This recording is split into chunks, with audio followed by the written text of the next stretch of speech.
Olá, seja bem-vindo à Culturaria da Rê. Hoje a gente vai dar continuidade à nossa leitura do Herói de Mil Faces de Joseph Campbell. E hoje eu vou fazer um pouquinho diferente do que a gente já tem feito. E ao invés de falar de itens de capítulos, eu vou falar do capítulo 2 como um todo. E o título, o assunto do capítulo 2 é a Mãe do Universo, a Virgem Mãe. Então ele vai falar dessa figura feminina que vai ser mãe e que é virgem. E que sempre dá polêmica, né, gente? Por quê? Porque ela é virgem e a gente sabe que para dar à luz, a um filho, você precisa perder a virgindade. Então, o que será que isso quer dizer em termos míticos? Muitas interpretações muito simplistas, digamos assim, levam como sendo uma questão de virgindade sexual mesmo, né? Mas, na verdade, o mito está falando muito mais até de pureza, virgem no sentido de intocado, de puro. E, além disso, essa figura da Virgem Mãe, da Virgem Maria, da mãe de Buda, que também é virgem, da mãe de Merlin, assim, são muitos personagens míticos que têm mães virgens. Elas representam, e é isso que ele vai trabalhar nesse capítulo, essa criação inicial do universo. Então elas têm dois papéis, Elas representam a criação do cosmos e depois elas representam, depois de uma queda muito grande na matéria, a recuperação da conexão com o divino, certo? Então essa é a ideia do capítulo que fala da Virgem Mãe, a figura feminina virgem capaz de ligar, o espírito à manifestação na matéria. E ele começa esse capítulo com o título justamente Mãe do Universo, e ele fala assim, o espírito gerador do mundo do Pai torna-se múltiplo da experiência terrena por intermédio de um meio transportador, a Mãe do Mundo. Então, essa figura que representa a matéria, ela transporta o espírito para a manifestação. Então ela faz a conexão entre céu e terra, é como se ela entendesse o espiritual e traduzisse isso em formas materiais, certo? E esse é o papel de conexão que a Mãe do Universo faz. A gente costuma dizer, dentro das mitologias, que o espírito organiza a matéria e daí você tem a manifestação, Dentro da Grécia seria Theos, que é Deus, penetrando o caos, que é a matéria, onde tem toda essa potência de vida, gerando o cosmos, que é a organização. Fala, Renata, essa parte eu não encontrei no livro. Não, essa parte não tem no livro não, certo? Essa parte sou eu falando aí.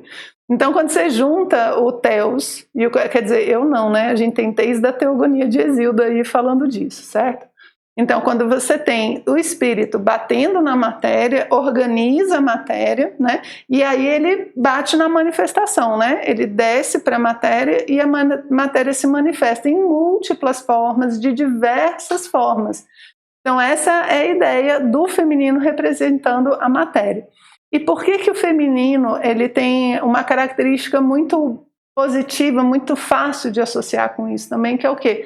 É você gestar.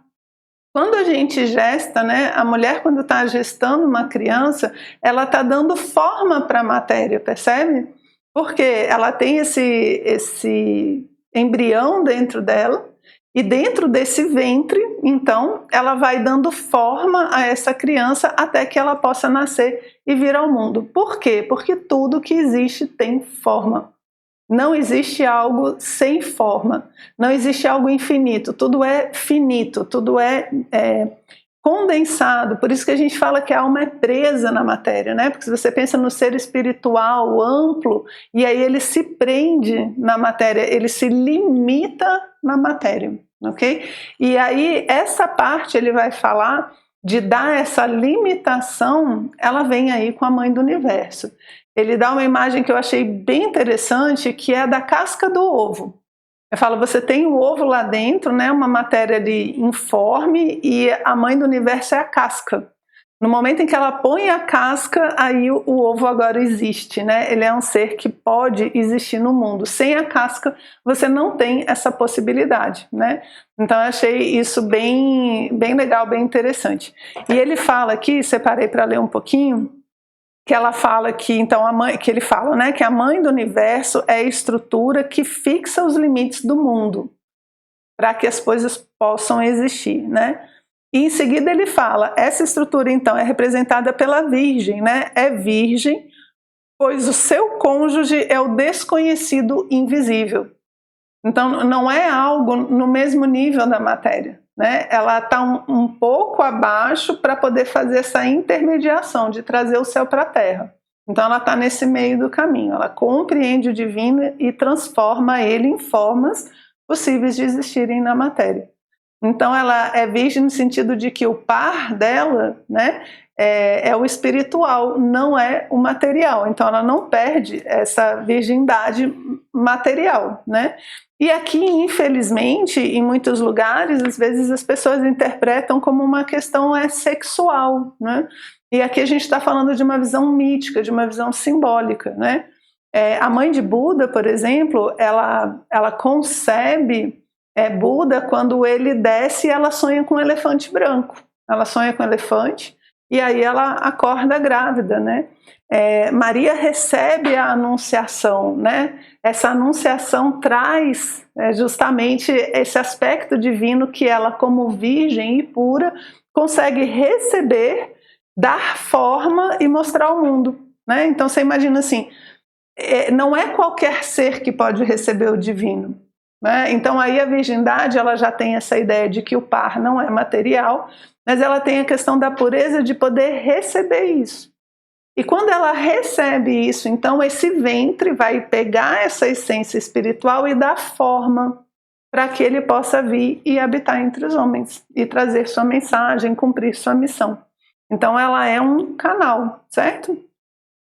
E ele vai falar então que essa figura da Virgem Mãe, ela é a matriz do universo, ou seja, ela é a matriz, é de onde surgem todas as coisas do universo.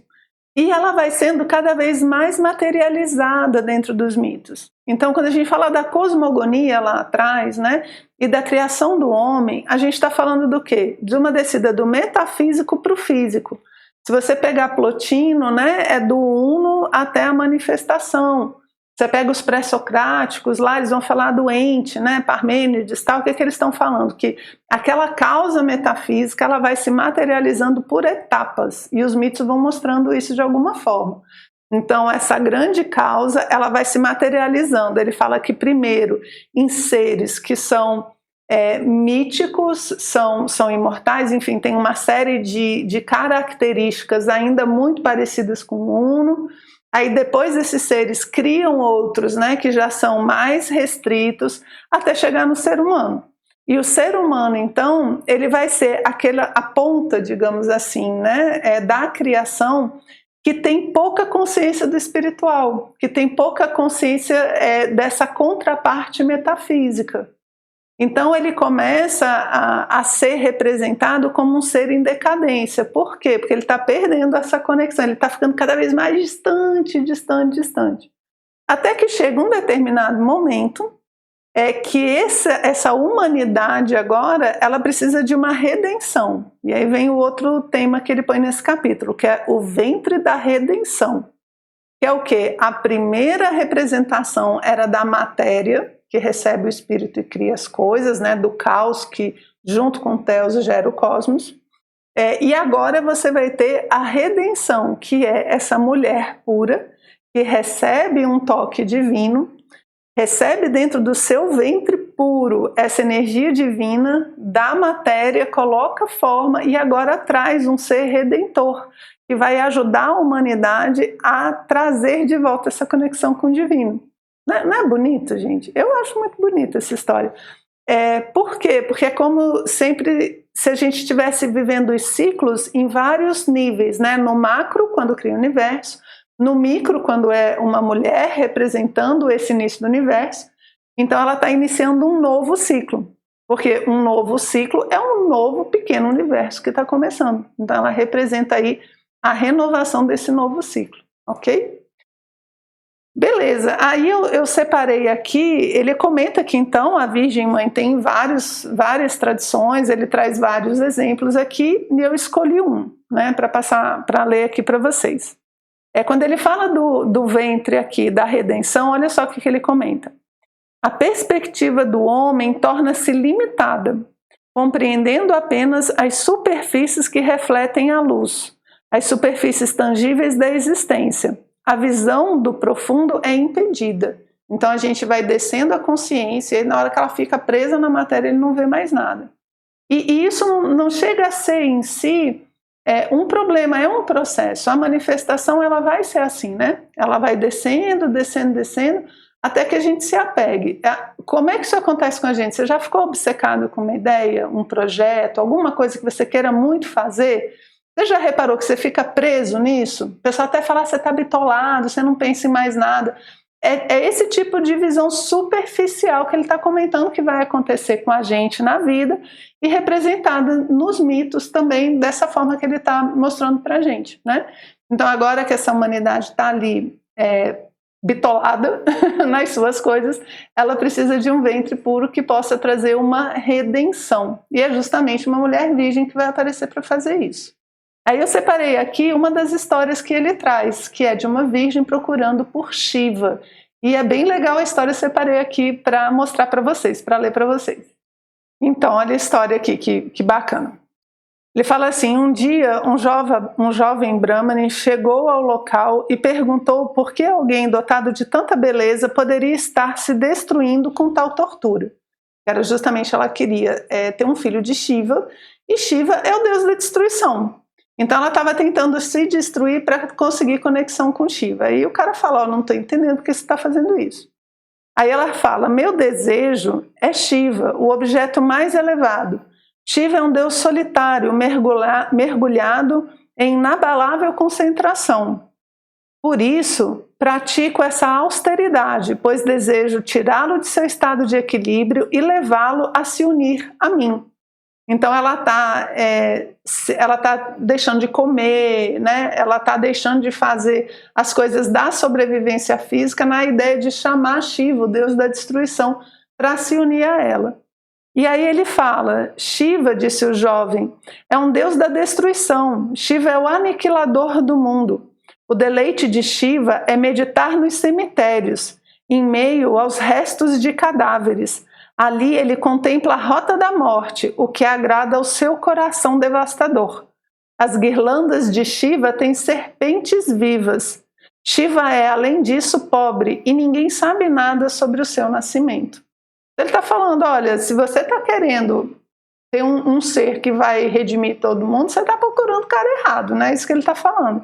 Por quê? Porque ele é pobre, ele é destruição, ele gosta da morte e tal. Só que a gente precisa lembrar que dentro do Oriente, vida e morte são duas faces da mesma moeda, né? Todo início de vida é um fim de vida, em algum ponto. Tudo que inicia vem de algo que acabou. E ela fala isso, né? Essa ideia no discurso dela. Ela fala assim, a Virgem disse, ele está além da compreensão de alguém como tu. Pobre, sim, mas fonte da riqueza. Terrível, sim, mas fonte de graça. Com guirlandas de serpentes ou de joias, ele pode colocar e tirar o que bem lhe prouver, como poderia ter nascido, se é o criador do incriado. Shiva é meu amor. E ele responde, né? Ouvindo isso, o jovem deixou de lado seu disfarce, pois ele era o próprio Shiva. Então aí essa virgem faz o sacrifício de si mesma, né, para poder conceber um filho do Deus Shiva, para poder reverter essa decadência da consciência do homem e fazer com que ela se reconecte com o espiritual. Quando a gente fala da visão de Cristo, da vida de Cristo, ele vai fazer essa reconexão também. Ele é um redentor, no sentido de que a gente está com essa consciência totalmente caída na matéria e ele vem nos lembrar do espiritual. Ok?